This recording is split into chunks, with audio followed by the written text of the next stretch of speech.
Now, for something Alex might well be craving, a decent cup of coffee. And Matt, all right, over there, if we go to your little coffee bar, I don't want to stop watching Alex, that's the trouble. Anyway, hi, definitely Matt. not having a cup of coffee. You've been doing some tests on the nation's favourite tea. That's right. Well, it is the world's favourite drug, and sometimes we forget that it is a drug, but it is exactly that. Yes. The thing that we don't know is exactly how much caffeine is in a standard cup of coffee. What is a standard cup of coffee? So we've been going out, went to 10 different purveyors, 10 different outlets, and measured the caffeine in 10 regular coffees, whatever that is.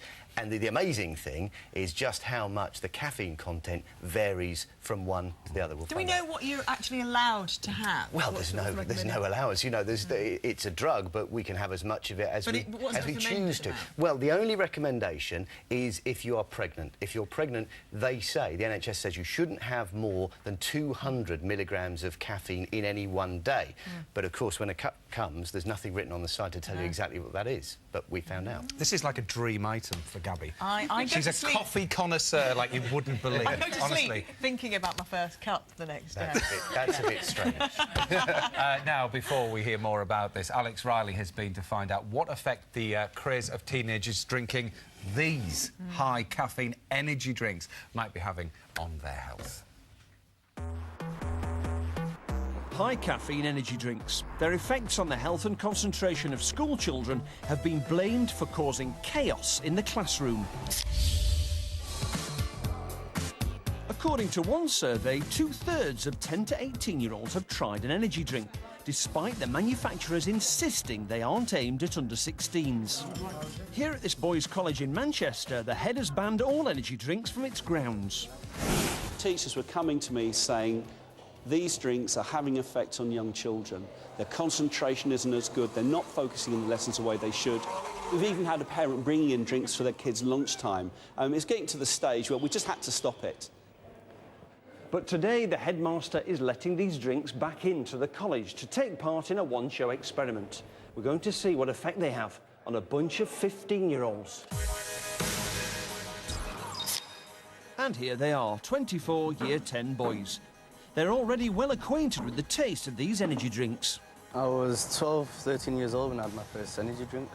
I drink about 10 energy drinks a week. I get dead hyper for like half an hour, 45 minutes, and then for the last remaining 15 minutes of the lesson, on the table, lying down, feeling dead tired. Today we've split the class in two. Those in red are the control group and aren't consuming any energy drink.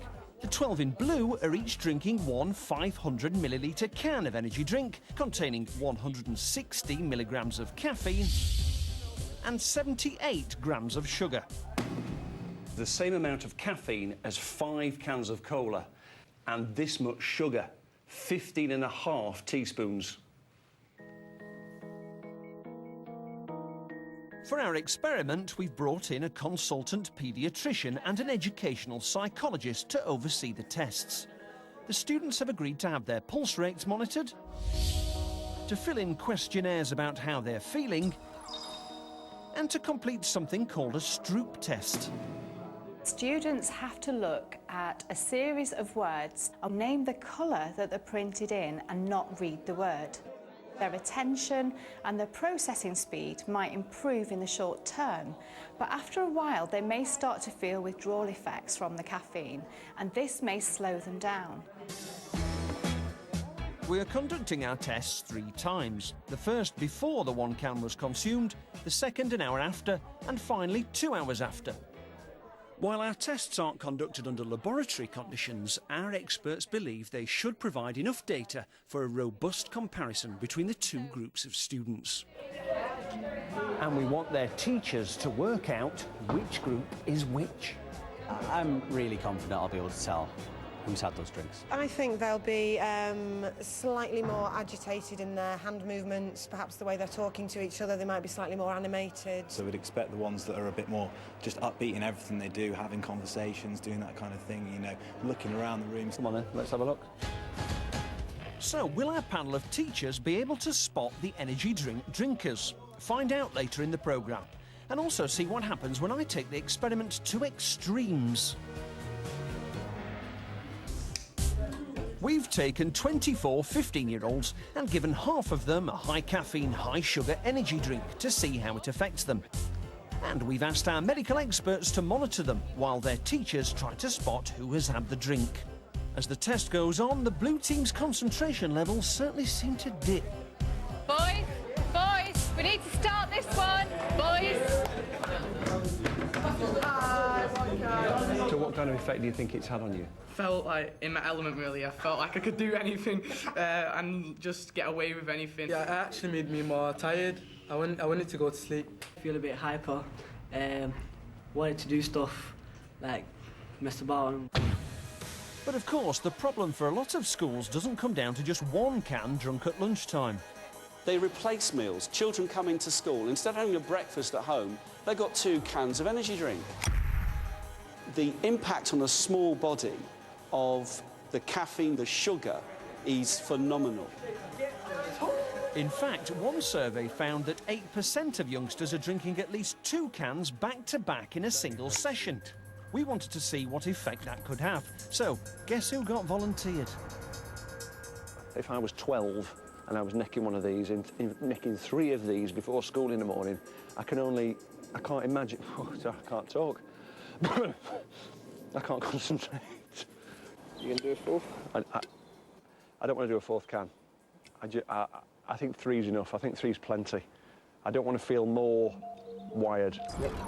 Luckily, Dr. Kendall's on hand to monitor the effects of downing so many energy drinks in such a short space of time. Your pulse rate is 86. As an adult who likes a cup of tea, both my build and tolerance to caffeine mean the impact on my heart rate is minimal. But all that sugar has a major effect on how I'm feeling. I can feel my head is a bit more, I don't know, I wouldn't say I've got a headache, but it's kind of buzzing. The 3 cans you've had has 480 milligrams of caffeine, which is equivalent to 6 cups of coffee, and 46.5 teaspoons of sugar. So it's a huge amount. So it's not surprising, you know, you're feeling an effect on your body. Downing energy drinks back-to-back is something industry representatives, the British Soft Drinks Association, say no one should be doing. There's nothing wrong with people enjoying these drinks in moderation. It's like everything, but actually they're not intended to be consumed can after can after can. Meanwhile, back at the college, our experiment has been revealing. While there was a slight improvement in the Stroop test results for both teams, the biggest improvement was in the Reds, who didn't have the energy drinks, unlike the Blues. Having the energy drink made no difference to their cognitive performance. Their attention wasn't any better, their speed of processing wasn't any better. Their levels of arousal seemed to increase straight away, and we noticed it in their behaviour. They tended to move around more, they were getting up, they talked a lot more, and they actually seemed to be getting louder. And in the Red team, the average pulse rate dropped by 5 beats per minute, while the energy drinkers' average rate went up by 4. So we ended up with a difference of about 9 between the 2 groups. The heart is beating more times in a minute, so that means it's working harder. But did our panel of teachers work out who had had the drinks? Red or blue? Blue. Blue. Blue. Could the group who drank the energy drinks please stand up? So you were spot on, well done. The industry may not agree, but at Burnage College, the ban on energy drinks is here to stay. As for me, well, it's going to be a long time before I can face one of these again, I can tell you.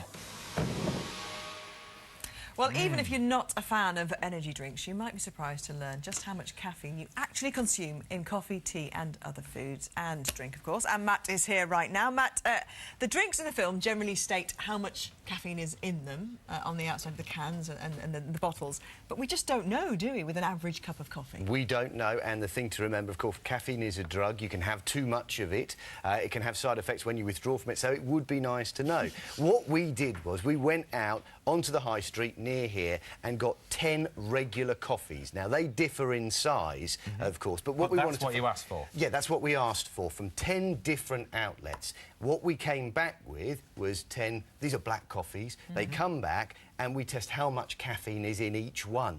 the results varied hugely. From the least was 120 milligrams of caffeine, all the way up to 280 milligrams of caffeine. Wow. All in what they're calling a regular coffee. That's regular. They do vary, but even if you take the same size sample, you can get double the caffeine in one coffee that you would get in another, which is quite shocking, really. Can you tell us which Yeah, of course. brand Now, was the highest? The one that ended up with the most caffeine was Starbucks in our test. But of course, as they say quite rightly, you know, a different coffee on a different day from the same outlet can give you different caffeine. They say caffeine occurs naturally in our Arabica coffee and levels vary depending on the way the beans are roasted. We display caffeine content information for all our drinks on our website so customers can make an informed choice. That's the fact. It can vary in one shop. And even it varies from who's making the coffee. That's right. You know, if I was in there or you were making a coffee, you'd I'd put make a lot strong more one in. for you. Actually, that's an interesting point, though. But instant coffee, then, at home with a little teaspoon. Now, interestingly, if you compare, this is what the Food Standards Agency says, if you compare filter coffee, it comes out with slightly more caffeine. They say 140, typically, milligrams of caffeine compared to 110 in an instant It just coffee. feels like it needs to be regulated a bit more, doesn't it? Yeah. It'd be nice to Thank you very much, anyway. OK, let's...